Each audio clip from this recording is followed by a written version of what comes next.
We have to concentrate more on our own driving, otherwise we will destroy the tires. No change on the leaderboard then after the opening stage of day 3. Behind the top 4, though, it's still very tight. The battles for 5th and 7th look set to go right down to the wire.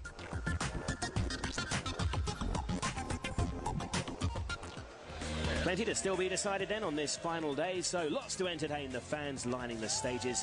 Rally Catalunya continues after the break.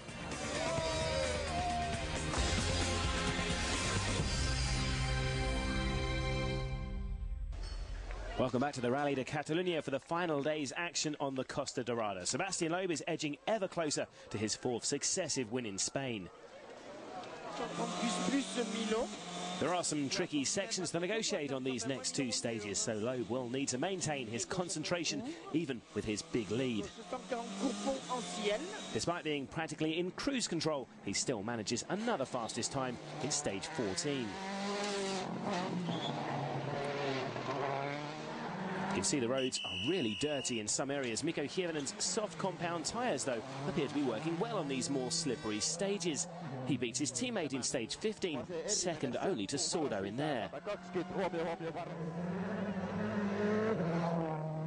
In the battle for 7th, Atkinson is fighting back after losing time to the chasing Latvala on the previous stage. The Australian beats Jari Matti on both stages 14 and 15, but it's still very tight. He only pulls another 1.8 seconds away by the end of the morning loop. 60, 8 right opens very long in, 100. Break. Further back, meanwhile, Ermo Ava is continuing his determined pursuit of Peter Solberg. The Estonian was actually beaten by Peter in the 26 kilometres of stage 14, but on the rough, slippery 15, the C4 is working well, and if he matches that target, he'll get ahead of Solberg. Whoa, that was close. Ermo is now just 1/10 of a second behind 5th place. Danny Sordo was perhaps being given a wake-up call by Duval's performance in the previous test.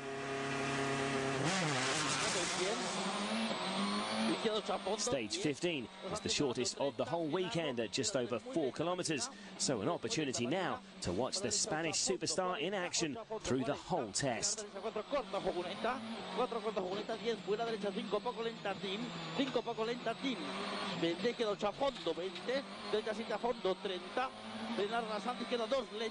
Let's sit back and enjoy the roller coaster experience through this challenging stretch of road on board with Danny, with pace notes fired across from Mark Marty.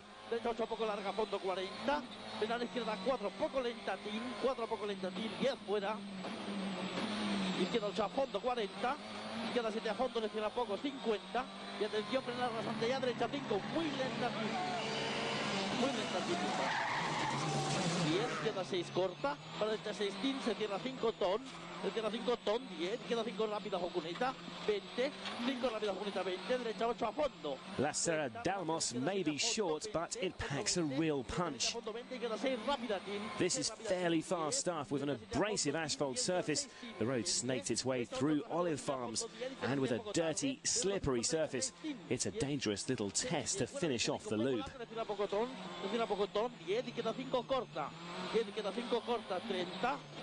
Atención, final izquierda 4 lenta, se dirá poco 10 fuera, 4 lenta, izquierda 5 poco lenta, 10 fuera, queda 5 poco lenta, para derecha 7 a fondo, 20, 7 a fondo, 20, final derecha 5 ton, para izquierda 8 corta a fondo, 20, 8 corta a fondo, 20, queda 5 poco tarde, 40, final derecha 4 lenta con poco bote, Jocuneta, 4 lenta con poco bote, Jocuneta, 10, queda 5 poco lenta, para derecha 7 poco larga, a fondo 20, primera derecha 5 muy lenta, estrecho puente, muy lenta.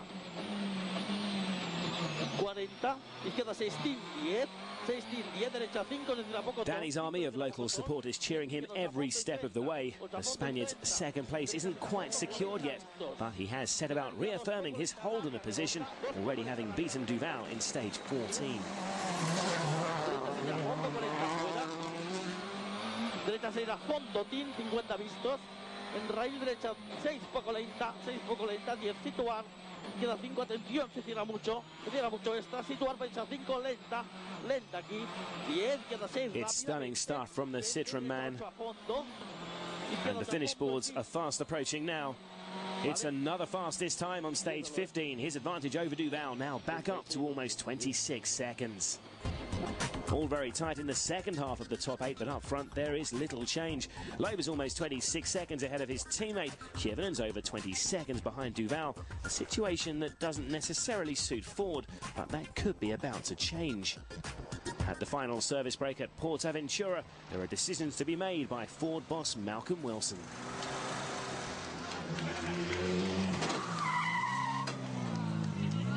If the results stay the way they are now with Sebastian and Danny first and second, it's making our Manufacturers' Championship look difficult. Okay, it's still possible, but it's making it look quite difficult. So the only real opportunity is the Drivers' Championship. So we plan to give Mikko the best opportunity to do that, and in that being the case, that means that Mikko will move ahead of Francois. We have been consistent speed. We have been pushing hard and we have been trying, and I'm sure you will see that on the inboard, but we can't come closer. So same with me and Chris, exactly the same thing. So, but we're doing the best we can, and but we are not relaxing behind the steering wheel. Is it good when you have these kind of battles? Do you enjoy that? I think it's for sure in WRC. For me it's new, because always I've looked how much I lose to them, but now it's nice to have a battle. On to the final batch of stages then, and one last chance for a late charge. It's looking like another formation finish for Citroen's asphalt experts.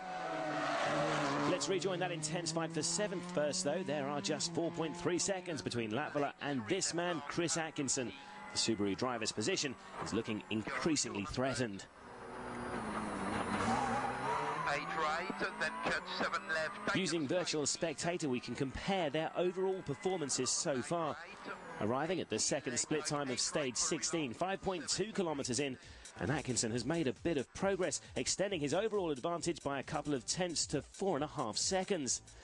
11.5 kilometres in, though, Latvala has found another gear. The Finn has made up a lot of ground. He's half the Australian's advantage to less than 2 seconds.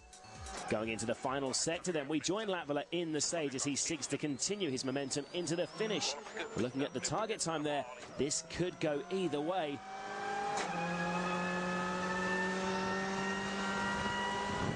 He's done it by the smallest of margins. Latvala finally moves up to 7th. A terrific fight back on that stage. You've just got past Chris, you're 0.1 in front of him. Yeah, it's getting interesting fight, but felt really good. It was good, nice to drive, and finally we have found a good setup for the car, so I can enjoy the fight. Ermo Arva, meanwhile, has finally broken Petter Solberg's resistance on stage 16, passing the Norwegian to move up to 5th. He's almost 3 seconds up, going into 17. Oh! Whoa, a heavy impact on the left side there. Ermo was clearly desperate to secure that position, but these flat-out Spanish roads can be unforgiving if you get your lines even slightly wrong. He's obviously sustained damage there. The Estonian has no choice but to pull over at the side of the road.